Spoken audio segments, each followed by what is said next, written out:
good morning everyone here, and hello to our online audience as well. This session is entitled The Right Stuff, A New Relationship with Materials. Just to start off, I would say, so we spend about 90% of our time in it. It accounts for 13% of global GDP. It employs 7% of us. The built environment is arguably the most underrated of all of the sectors of the economy. And our ability to build a safe, clean environment in which we can live and thrive, that's part of the bedrock of civilization. But it's also at the heart of the energy transition. The sector contributes a third of material consumption and waste generation, and more than a third of fuel-related human CO2 emissions. In short, there's no way of achieving net zero without some big adaptations in the way we construct buildings and cities and live in them. And that's all the more so when you consider in the next 4 decades, we're projected around the world to build 30 billion square meters of new buildings. And just to put that into context, that's the equivalent of adding a new New York City every 40 days. It's kind of striking here. So we have an opportunity here and a big challenge.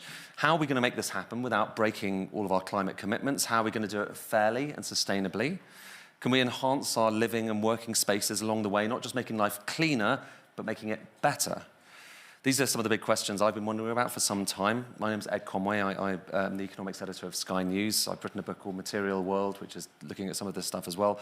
But more importantly, we've got a panel here of people who are the real protagonists in this story. So just brief introductions, and then we'll get onto the conversation. Arjun Dhawan, Vice Chairman, HCC, Hindustan Construction Company. Noleg Forrest over there, Chief Sustainability Officer at Holcim, one of the world's biggest cement and buildings materials companies. Christina Gamboa, Chief Executive of the World Green Building Council. And Cohen von Ostrom, who's the founder and Chief Executive of Edge, which is one of Europe's largest commercial property developers. Now, just to start off with, we'll do a quick question to every member of the panel, which is kind of, where are you seeing the innovation, the exciting stuff within each of your organizations to address the quality of life, to curb climate impacts, just some of those big challenges I've laid out, or indeed where the materials you're getting are coming from? Should we just go one by one? Arjun, first of all. So we're a civil engineering business. Design is fundamental for us, and we're constantly looking to make our structures lighter. So for example, we're building an 8-lane expressway along the coastline of Mumbai, and decongest the inner city center. But for the first time, we're using a monopile technology in India, where it's the construction of a single column in the seabed, and that bears the weight of the entire structure as opposed to it sitting on 2 legs or piers. Less carbon footprint, far more aesthetic, and less disturbance of the seafloor. And credit goes to our client, the municipal corporation, because it's never easy for a public sector entity to accept, path-breaking design. Design in mixed use of our materials, use of industrial byproducts to lower the amount of clinker content in the concrete we use, and so that in recent years we've actually reduced the amount of cement that we use in some of our projects for up to about 35 to 50%. And then we're big advocates of trying to push more steel into our design vis-a-vis concrete, because steel is just far more circular. We're weighted quite heavily with regard to concrete in certainly South Asia and India. Steel is more expensive, it's higher maintenance, but it's easier to work with, it's faster.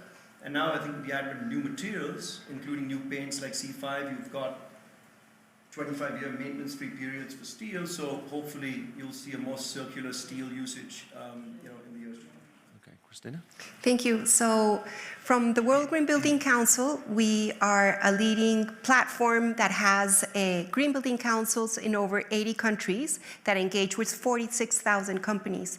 And we've been around for a while, and our innovation is that we need more collaboration between us and amongst the industry, because no one actor can really get this over the line. But in the collaboration that I'm talking about is around, like we're doing today, bringing awareness, as you said, Ed. This topic of the built environment is one of the highest potential solutions to the climate problem and bringing quality of life worldwide, in countries that are still urbanizing at a very high rate, and making sure that the decarbonization efforts that are now underway in the sector that are flagged at the COP process, for example, with the goals of doubling the energy efficiency rate and tripling renewables, built environment is just in the center of that. So our innovation is that collaboration to bring better buildings a reality. And those better buildings today are the ones that are resilient, that are zero carbon, that are driving the circular economy as a hierarchy of achieving those goals. And of course, driving forward new ways and business models that can bring more, let's say, peace of mind for policymakers to do the right policies and the finance community to invest the money that goes into the sector in the right sort of assets by having radical collaboration and transparency, making sure that we can enable this. So maybe it's not a new innovation, but I guess the era that we are today is around that collaboration on doing the responsible things that can change the trajectory that we're on. Okay, thank you, Karen. When we started the whole journey to go to net zero buildings, we did a lot of work first on operational carbon, so the carbon in the daily operation of a building. And we made big steps, but then we found out that a big part of the problem, of course, is in the materials, and we started to analyze that. And one of the things that we recently did is we started to work with wood, with CLT in a building. Currently, we made a building that's the largest wooden building in Germany. Very difficult from a regulation and building code perspective. People think that wood by definition is more dangerous than other materials. We don't think that is so much the case, but it's important to then work together. It takes a lot longer then to convince the municipality to work with you and to do it, but in the end, if you see the product when it's done, not only is it a building that has a much more lower carbon footprint, but at the same time, just if you walk around in the building, it feels so much nicer and so much better. And I think that's the win-win that we're looking for. That's quite exciting. Nolik, I know you have lots of... Yeah, so maybe to put into perspective all the context that have been shared. So the built environment, as you said, Ed, can play a vital role in our world's net zero transition and energy transition. It represents 37% of our world's greenhouse gas emissions. 10% of emissions, as you mentioned, happen through the materials at the construction phase. 27% of emissions are linked to heating, cooling, and powering the building in its use. So it's the operational footprint. So at Holcim, we're on a mission to decarbonize building, tackling these two phases, but also the end of life by making all our materials circular. So what are we doing at the construction phase? We're decarbonizing hard-to-abate materials, cement and concrete, by using a whole range of levers from low-carbon formulation to decarbonized energy. And for all the emissions that we cannot abate using those levers today, we have CCUS projects to capture all the remaining unavoidable emissions. So within this next decade, we're going to be ready to produce 8 million tons of net zero cement per annum. And that is basically a huge step towards getting to this net zero construction ambition that we all share. But also we're reinventing concrete to make it low carbon, as we mentioned, but also to enable it to be much more circular. People don't realize it, but concrete is just as recyclable as glass. You can recycle 100% of concrete in an infinite loop, and we're building up the infrastructure to make that happen today. But we can also use concrete to build better with less, using smart design. As you mentioned, design is essential to use the minimal amount of material for maximum strength with the performance analysis across the entire life cycle of the building. So we're reinventing concrete to make it an advanced sustainable building solution so that it can play its role in this net zero transition that we're all embarked on. Thank you, Nolik. Arjun, I mean, you were talking, you're there actually, building enormous big projects. You're there at the front of this, really. So, where do you see, you mentioned steel, but where do you see the kind of various opportunities in terms of trying to kind of bring down emissions? So let me talk about how stuff is built. At least in India, we've barely scratched the surface of the use of prefabricated components, in construction. It's less than about 2%.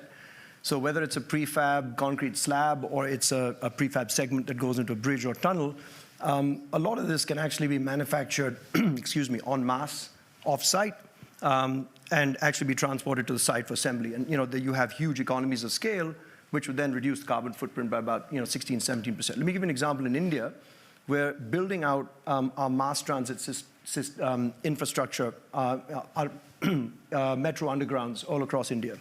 These are hundreds of kilometers of tunnel and rail that's being linked underground. And if you just simply take the concrete segment lining of a tunnel, which is a standardized product for all the tunnels across the country, you end up having the ability to actually, when you scale, and the volume gives you that opportunity to allow to have mass production of these segments, for example, off-site, outside the city centers. You have less pollution in the city. And then what you end up doing also is freeing up about 5 to 7 acres of prime real estate in each of your construction sites, which would normally be used for casting yards. So that's an example. That's really interesting. And I suppose part of the other challenge with this is not just the application, but kind of the data, understanding what is actually happening here, understanding the impact, understanding the opportunities. I mean, is that something, Christina, that you have been looking at? Yes, totally. I guess in the last few years, I think the industry, the construction industry, has been, let's say, shifting towards a greater understanding of performance and having data. You cannot manage what you don't measure. And this sector was not very good, still maybe, not very good at having information around all the life stages and all the let's say, the processes, the engineering, the architecture. Where are the design points, for example, where you can really, with your handprint, reduce and create efficiencies in carbon, and also to the end of life. Also there, we're just getting started on understanding the materials passport side and the relevance of things that have been in the industry. So from a data point of view, the industry now has some excellent data points that need to be scaled up. And those go around, for example, the environmental product declarations that have been valued by voluntary rating tools for some decades now, bringing transparency on the performance and for people to better specify. But that, now we know it's not enough. Now the proper mix of the use of those gives us systems that can go into the building, different sorts of systems, depending on the climate and the use, the energy intensity, to get the right mix of design so you don't over-specify, right, the amounts of materials, or you don't over-engineer a building just because you just pop in things that you need. So there's more data there now making decisions. And then when you, in the construction site, the efficiency in construction also allows you to track that your site is now carbon-free, that you're using clean construction methodologies, and making sure you're not creating efficiencies. I don't know if you know this, but almost 20% sometimes of materials used in construction sites just go to waste because in the construction site, they were not properly managed and properly tracked. And then at the end of phase, make sure that it doesn't go to landfill. And here we have cities making regulations on stopping waste to landfill in the construction site. The waste to landfill in construction is almost 50% of the waste that comes from the construction industry worldwide. So making sure that there's mandatory requirements on recycling the end of life. Now there's data on the use of, let's say, assembly, design for disassembly and for recyclability. There's more data on that.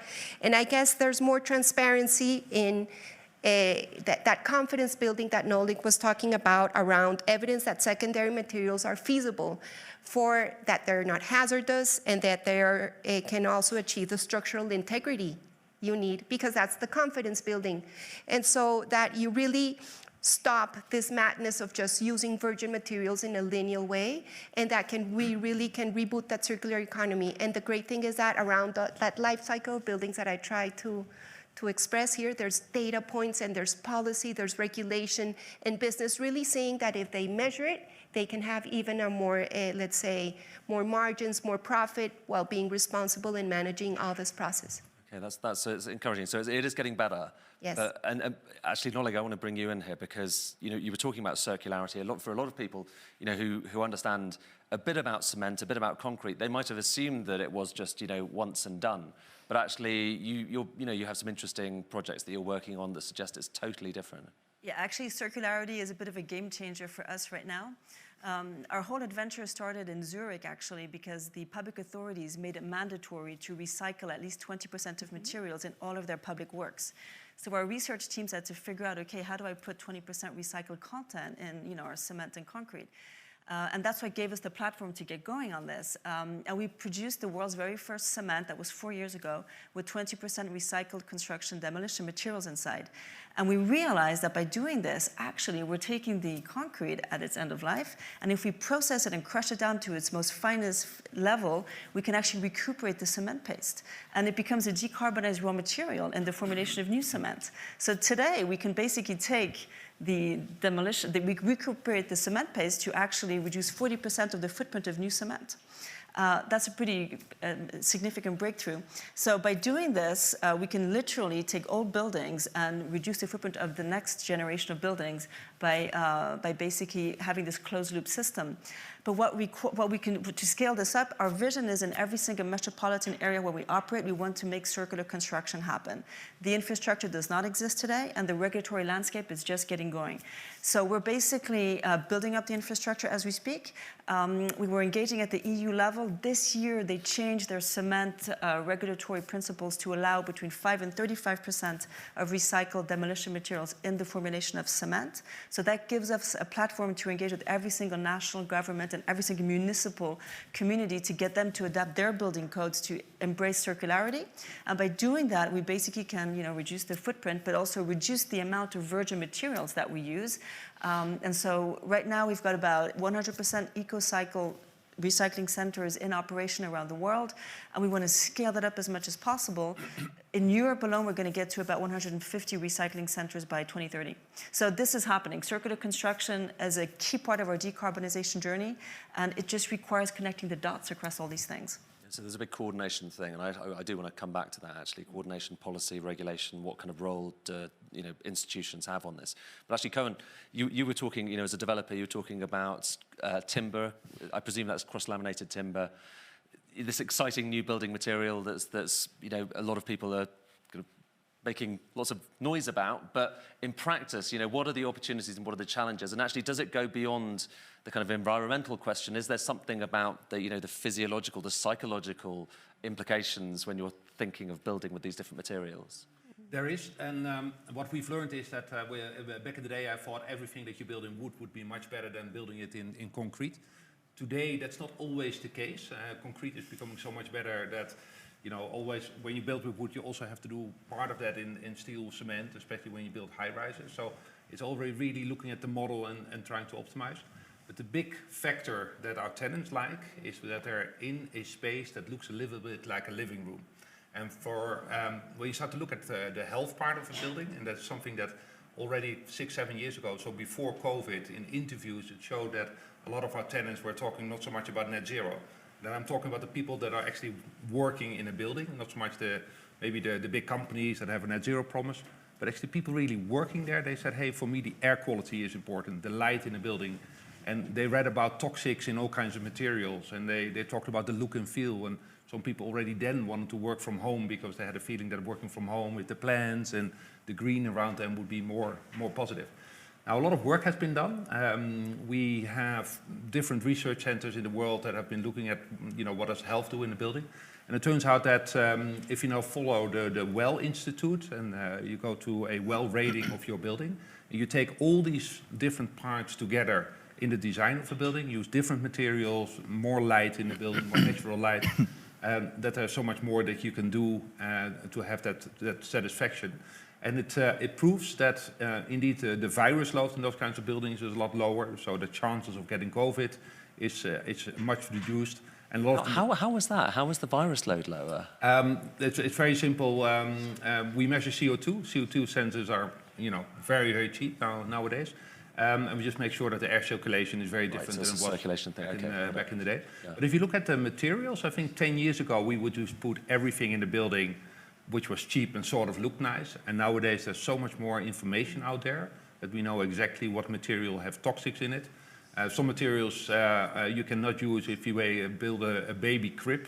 But you are allowed to do it massively in a building. And Right, I we see. know about those materials, and now we've decided not to use those anymore. Okay, Yeah. that's interesting. I mean, Christina, did you have a thought on that? Yeah, I had an example. For a long time, we thought, I don't know if you, but we're old as, in terms of, we thought that smell, it's new smell, right? The paint, it's so great, it's new. Oh my God, that was so toxic. That paint cannot go into the wood, into the cribs, into the furniture. It's ridiculous. So what we've done in this industry through the EPDs and everything is bring the chemical industry and all of the specifiers to be transparent in what is in there. The asbestos also, for example, is another example that comes to mind. All the transparency brought now a challenge where that just is a no, because it goes against the health of workers and all the invisible people also that are around the life cycle of the building. So all that healthy from the design phase, but also from the handling of the materials, from us as users, making sure that the systems are made for making sure that in the 90% indoors, we can be the best we can be, is super critical, and that has been a game changer, and that has brought also a lot of a change in the pollution that comes downstream that we don't see from all those industries that also would use those sort of very bad inputs. That's really interesting. And I mean, I suppose this is it's not just about data, it's not just about innovation, so it's not just about materials, this is an economic kind of story. And for you, Arjun, you have a large workforce. Are there labor implications of when you're kind of thinking about new materials, new building practices? What are those kinds of things that you're looking ahead and seeing? Well, when one looks at trade-offs, I think, it's entirely complementary, actually, in India, both short-term and long-term. India finally has an infrastructure program it deserves. You have about $1 trillion of spend that's happening every 5 to 7 years. And the construction sector is the second largest employer of labor in the country. It borrows some of this from the agricultural sector off-season. And what we've seen in recent years with the demand of agricultural produce also increasing, with the planting of perennial crops, the migrant labor that used to come to from various parts of India and urban centers, by the way, where the cost of living is higher, is starting to tighten. Right. COVID didn't make this easier as well because, understandably, people wanted to be closer to home. So I think there's a fundamental balance that we have to achieve between labor and skilled labor and mechanization and new building materials and tooling and this also then for a developing country like India creates new jobs for the future. Okay, but also I mean there's another issue, and a quick kind of follow up to you, but then I want to bring this to Noleg as well. Affordability, it's not a trivial question, is it? And this in particular, India is a country which is building a lot, developing, seeing the standards of living increasing. So that balancing act between things that are cleaner, are more novel building materials, and it being affordable for those who are eventually going to end up paying for it. Presumably, you're quite conscious of that, are you? We have to be. I think we can certainly be doing better. I think. We have to actually, serve the aspirations of hundreds of millions of Indians. And I think that the government is extremely conscious of this. I think that, you have to, first of all, be able to experiment and also be ready to fail. And the public sector is certainly in many parts of the world, and especially India, wary of doing that. A couple of examples, at least on the heavy civil side. The Ministry of Transport, for example, has experimented with, in a couple of highways, the substitution of soil with urban waste. And, we don't know whether some of these experiments are going to basically fail or succeed, but what you end up then having is at least an attempt to do so, which I think in the long run is something that you need to play with. But I think this is a trade-off that's a very hard question to answer. It's hard, I think that there's no getting around the fact that we will have new construction. And the 3 R's, recycle, refurbish, repurpose, are still very, very expensive. I mean, there's people on the panel that are better placed to answer that question. But the 4th R, which I find interesting, which is reduce, is also something that we need to continue to consider. We all consume, I think, a bit much than we should. But we can't forget, can we, that for concrete for a lot of people is an enormous enhancement on what might have come before. A concrete floor rather than what was there before might be an improvement. So living standards, have been improved enormously by the deployment of concrete and steel around the world. Yeah, let's remember the concrete is also the most resilient. We're talking about climate change, etc. And I think, hearing wonderful things about how this is now going to hopefully become recyclable. I was going to say, but just Nolek, you have these amazing new kind of exciting recipes for how you're going to make concrete lower carbon. How can you ensure that people are going to be able to afford it? How can you ensure that whether it's developers or whether it's people in sites are going to actually use it? Because presumably that's not a straightforward question either. Yeah, a very good question. So when we embarked on our mission to decarbonize building at scale, one of the principles is we have to make sustainable building accessible to all. So when we launched our EcoPack low carbon concrete 2.5 years ago with at least 30% lower CO2 footprint inside, we said we're just going to make this our mass market product. We're not going to charge a premium. This needs to be adopted by as many people as possible. So just make this product scalable. So that's been our overarching principle, is to make low carbon construction possible at scale. And we're part of projects today that, honestly, if you use concrete at its best, right, and you use not only its strength properties, but also its energy efficiency properties, we are part of passive buildings that make buildings self-sufficient from an energy perspective, so they're super affordable to run. They become super cost effective from an energy perspective to run for people actually who live inside. So in Vienna, we're part of a school project that we launched last year that is self-sufficient, and it generates all its energy on site, so zero energy costs. So if you design buildings the right way, you can make sustainable building affordable. We also, to make this message a bit louder around the world, we engaged with Norman Foster Foundation at the Venice Biennale of Architecture last year to create an essential home.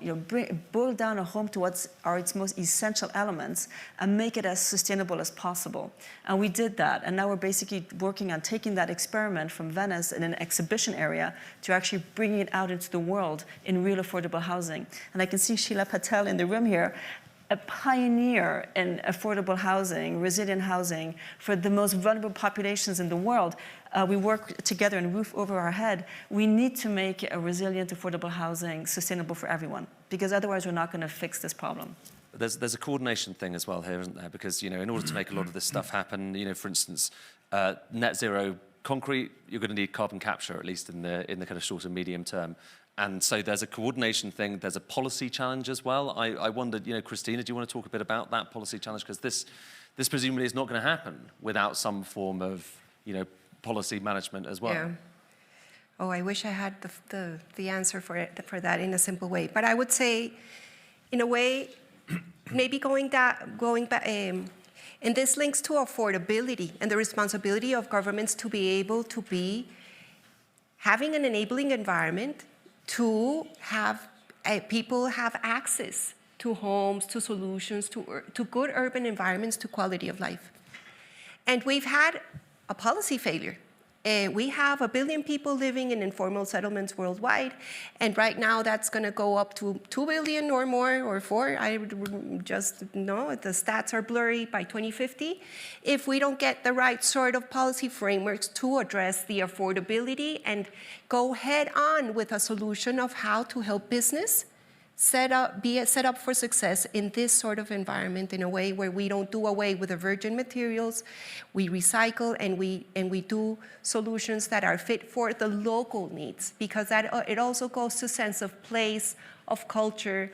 For my family, it may be different what I value in my home than for a family in Europe and Africa. So the policy response has to go, let's say, hand in hand, maybe with 3 things: regulation, information, and incentives. In terms of regulation, we need to have performance-based codes. If there's performance-based codes, then the local industry can decide the right appropriate of solutions, of systems that can make that house a reality in a way that it is affordable to run. Just explain a performance-based code. Yes. So for example, I would instead of just having a construction code that you use, right? And there's a lot of regulation in the sector, you have to comply.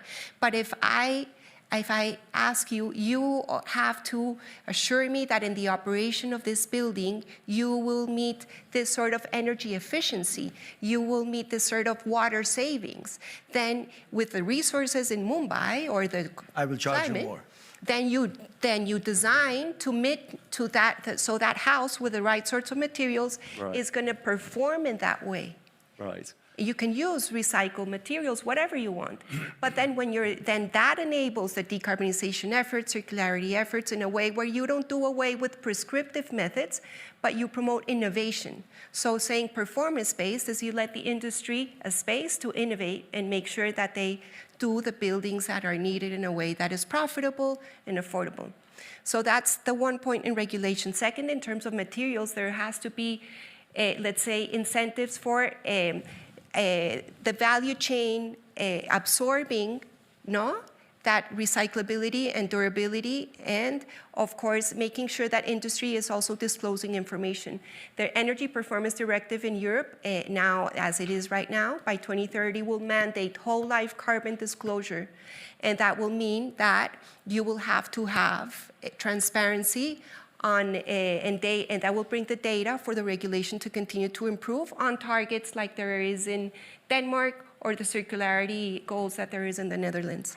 So that's regulation. Information would be roadmaps to enable collaboration between governments in order to inspire the local solutions that have worked in others more quickly, because we need to leapfrog. There's too much to do. And the construction product regulations, for example, in the EU, is now having comparable information around circularity of products and making sure that there's confidence in the market. There's an interesting thing around extended product responsibility happening in France, for example, where you will have, for example, to show that products are designed for their end of life or things. So that's regulation, information. And the final point I said was around incentives, because there's a lot of inertia here. We've done things too much the same way. It's been an industry that is conservative, productivity hasn't changed, so there has to be some sort of incentives in terms of, for example, giving you more floor space to design and meet the performance-based code, or being creative. It doesn't have to be money flowing back to the sector, but that you really get some carrots and sticks working in the right way. Okay, that's brilliant.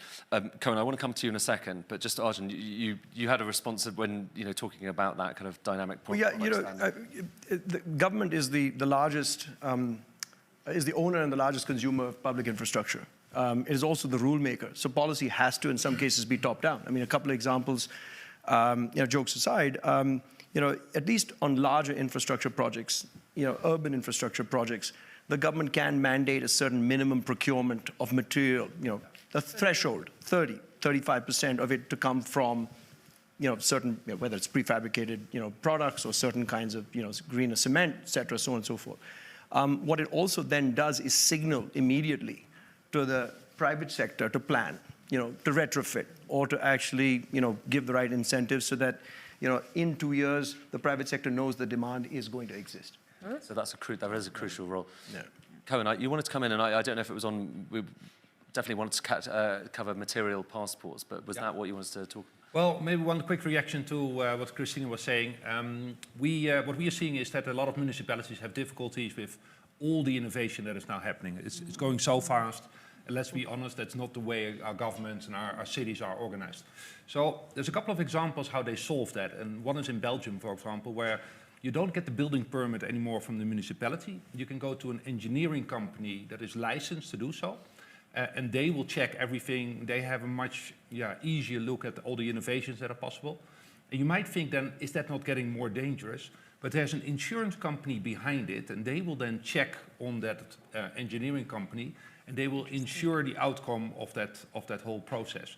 Of course, the government is still there to keep an eye out if the whole process is done in a proper way. But we believe there's much more possibility for innovation there than what you see in a normal process. So one example of where municipalities could sort of, beef their game up and do better than they did in the past. Okay, and material passports is another thing that's talked about a lot here and other sectors like batteries as well. You're excited about that as well, are you? Yeah, definitely. It's so great that, you know, back in the day we would make a building and then the building would have a certain performance and we would have tenants there to pay for that performance. But the building itself, we didn't really see as something valuable. And at the same time, there's so many materials in there that have an end-of-life value that we should harvest. And also when we sell a building, we don't want to just say, oh, this building can be used for 20 years and then it's worth nothing anymore, you have to build a new building. We want to say, hey, you know, after that you can do all kinds of other things, but all these materials in there have a value as well, because we can reuse the aluminium and the steel. But in order to do so, you have to map that out and make very specific how that works. And we have done that, and we have done it together with a European organization called Madaster that helps you to specify exactly what is out there. Now, the jury is still out if the investors are willing to pay more for those kinds of buildings where that is happening. Also, the investment industry can sometimes be, you're not on the forefront of innovation, but a little bit lagging on some of those things. But we have no doubt that we will see over time that those buildings that have these passports will be, will be the winners in the game. Okay, I want to take some questions from the audience in just a second, but I just want one more question for Noleg because it's very relevant to that theme.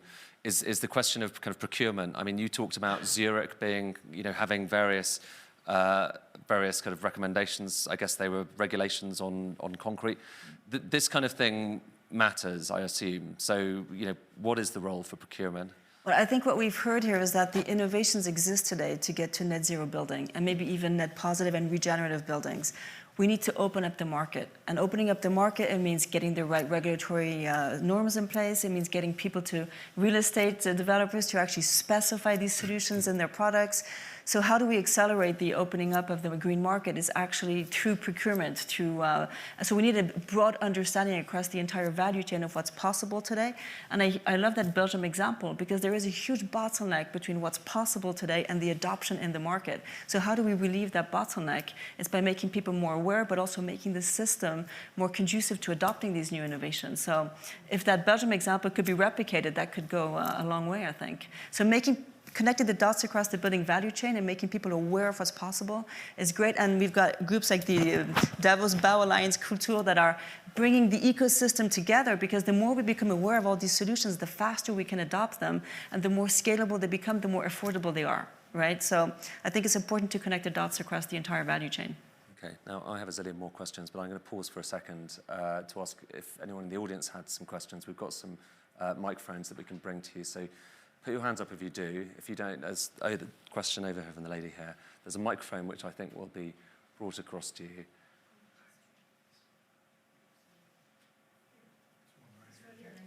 Oh, there we are. It's right in front of you. It's right. Okay, there it is. Thank you very much. Yeah, that's working. I'm Sheila Patel. I run this campaign where two of my major partners are sitting here. It's called Roof Over Our Heads. And it's to remind everybody talking about construction materials that all the people in the Global South that represent almost 50% today, and I think more, as you said, when more people come into the cities, who design, construct, and finance their own homes. They're the people who build your houses. They're the people who serve all of us in the Global South. And there's no university, there are no building material codes, there's nothing there for them to learn how to do things differently in a world that has changed completely with extreme heat, winds that are taking roofs. That's how our campaign started. So I feel that in these conversations, while you all mention about migration, urban populations, the Global South has a huge challenge of dealing with these illegal, informal, and invisible habitats that today, you know, we talk about policy related to materials, but you have ancient, almost, crazy laws that make most of the people who live informally in cities illegal. You don't provide, the city cannot provide them water and sanitation. Nobody can do anything with them, but they are there and they are growing. And disasters are going to increase. So I feel somewhere in this very technical discussion, the quality and value and investment you want to make in poor people's lives is very important. And I've come here to remind all of you about that. And just to do a little PR, which is not there, is that on the basis of the work we've all done, we've actually created a mechanism for poor women to identify the materials that they use and develop a resilience index. Okay. We don't get, we sort of are in the cusp of either being developmental, people don't like to talk about materials and constructions in social development work. So I think these kind of awkward things have to come into mainstream discussion. Just the name of your organisation for the online audience? It's called, the campaign is called Roof Over Our Heads. Okay, thank you. And it's a flagship program of the Race to Resilience. Thank you. Thank you very much for that comment. And of course, this is, people want to improve their lives. People want to improve their lives across the world. And, that is an enormous part of And if I can add to that, because we're so proud to be working with Sheila in this work, it's so important, and materials matter in this game. And in this project that we worked on with Norman Foster for the Venice Biennale, we created a new product. Basically, it's a concrete canvas, because we can't bring concrete to these informal settlements. And so now we've got this, it's like a textile fabric, and we just spray concrete on it to bring the strength of concrete. But actually, the main bulk of the material is a fabric, it's canvas. So it becomes something you can really easily deploy, build on with the unskilled labor. It's modular. We were able to deploy this solution with the earthquake in Morocco recently. We could immediately bring the solution. So innovation in materials also happens with that in mind, to make them affordable and accessible to people who need it the most. Let's just see, do we have any more questions? Because I've got a couple more, but it would be great if anyone from the audience wanted to add a question or a comment. Well, I will ask about innovation, because that is, one of the overarching questions here is, how are we going to spur innovation? What happens, I guess, also, we're hoping that there's going to be more policy coordination, but what happens in the absence of that? These are realistic issues that people working in business, working in policy need to kind of think about. How do we create better awareness and education? Do we want to, Arjun, you take those first, and then maybe Christina afterwards. Sure. Education awareness. I think the best solutions are the democratic bottom-up ones. I went to a fitness farm once where everything I consumed had a calorie content associated with it, and voila, I consumed less. Everybody has a smartphone today, rich, poor. And so I think that we talked about this, but I think it's time we started measuring our carbon footprint, the waste, the quality of the air we breathe, by the way, which transcends rich and poor. And politics around the world, and certainly most parts of the world, especially India, is about performance. And then you actually probably maybe bring in, I think the best ambassadors for these change, you bring in, children. These my boys are the biggest ambassadors for change in our home. You somehow, besides the stuff you teach them at home, embed something in their curriculums in school and university. You start to, have that broad awareness across society, and then hopefully you'll see in the years to come some material change as a result. That's hopeful. Christina? Yes, I think that's great. Consumers have a huge role to play. We've seen a great wave of change, for example, in awareness with the e-vehicles, right? And it's something that some people use for transportation. I prefer public transport. But there's also the availability beyond the consumer information flow of the understanding that all this matters to their productivity, their health, their sense of place. The finance industry is the gem in this conversation if the policy response is slow, because there's no doubt there's going to be new buildings, there's going to be retrofits in Europe. This is going to happen. Money is flowing, but right now most of it is going to the wrong sort of assets. Money is flowing into refurbishing even those informal settlements, probably to the wrong sort of mixes. So we need, first, the finance community to continue to ask the construction industry to speak the same language, agree on the topics so they can shift where they're going to be investing, right? And that can help a lot. in this landscape and create, again, this ambition loop and policy, and give policy the security that they can give more policy signals that are right. And of course, into the other segments, make sure that the microfinance industry is also being creative and innovative to get to the lower segments of the population that possibly, the lower income that possibly have an informal job, don't have a track record of credit, but we know those barriers can be brought down, and that is a whole range of things that the finance community and consumers can do without waiting. We don't need to wait. This transformation is on. Okay, thank you. I think we're out of time, unfortunately, but thank you so much to panelists here. Just a very quick final thing for me. As a journalist, my point is awareness. We need more awareness. We need to remember that this stuff is not boring, it's incredibly important. And the more we understand why materials matter, why building, why construction matters, the jeopardy, but also the opportunity, the better. So the more we understand this, the better. But anyway, I'm going to hand over now, just at the end, to Jeff Merritt. He's the head of the Centre for Urban Transformation at the World Economic Forum, who just has a few words to finish this off. But thank you very much to the panelists.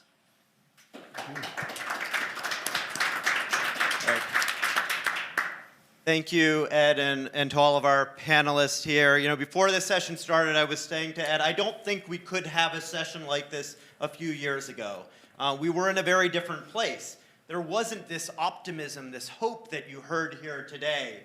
And don't get me wrong, we have a lot of obstacles ahead, but we have incredible, incredible leadership that you saw here on the stage. Just a couple months ago, I was with some of our partners in Barcelona, and we as the forum launched the first model policy for whole life carbon assessments. And now we're working with cities around the world to really rethink the way in which we construct and manage buildings. And as Nolig referenced, 1 year ago, actually this week, we joined with the government of Switzerland and 31 countries around the world, as well as real estate, construction, finance companies, to launch the Davos Baukultur Alliance. And I think one of the takeaways for me, something you said, Christina, is this is a collaborative effort, and it's something that we at the World Economic Forum, as the International Organization for Public-Private Cooperation, take very seriously. We invite all of you, both in the room and online, to join the effort here. You can go online to davosalliance.org. You can be part of this effort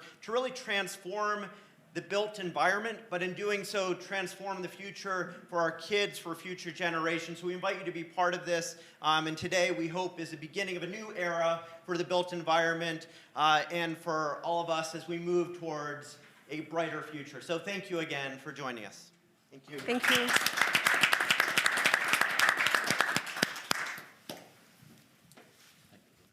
Thank you.